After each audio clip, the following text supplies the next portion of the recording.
mga ka-Load Mana! Welcome back again to my YouTube channel, Aing Mana TV Mindoro. So for today's video, ang ituturo ko po sa inyo ay kung paano mag-convert ng CCA number into 8 digits account number, mag-load ng Signal HD using Load Mana version 2.0, at mag-check ng balance. So wag nating pakahabaan pa at atin ang simulan. Una nating gagawin is open natin yung ating messages. Then click natin yung plus, tapos type natin yung 5353.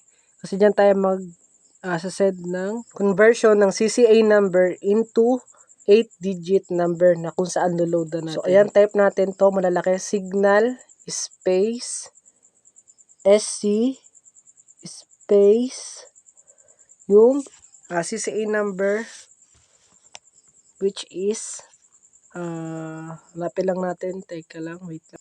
Ito, 025977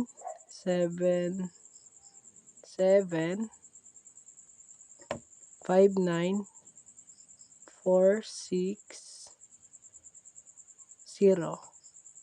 Yan. Tapos, pili tayo sa SIM na nakaregistered sa Load Mana. Sa akin, SIM 2. Then, click natin yung send. And, mag-reply yan kaagad. Ito, ayan, ang bilis.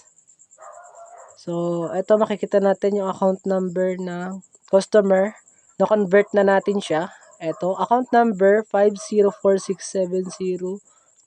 Copy natin yan. Yan yung ating loloadan. Then, back lang tayo. Yan sa home. Open na natin yung ating Load Mana version 2.0. Tapos, click natin yung others. Then, hanapin natin yung load PLDT signal cable. Click natin yan. Select tayo ng load. Yan. Signal 200 HD. Yan. Kung SD naman ang loloadan, meron din dito. Signal 200 SD. Meron ding signal 300 SD. Meron ding signal 400 HD. Pero doon tayo sa signal 200 HD. Yun yung pinapaload sa atin ng customer. Then, paste na natin dito yung account number ng customer yun. Yung kinapin natin, 50465702. Yan. After nyan, click na natin yung send. Tapos, isa pang send sa nakaregistered sa Load Mana. Tapos, back lang tayo and wait tayo sa confirmation coming from the company. Yan. So, antabi lang tayo. Yan. Ito, ang bilis. Dumating na agad. Basahin natin siya. Yan. HD200 has been credited to 50465702. Yun yung load wallet balance. Ayan. So, ngayon, ang gagawin naman natin is i-check natin kung dumating na nga ba. So, copy natin yung box number. And balik tayo dun sa 5353, no? Yan.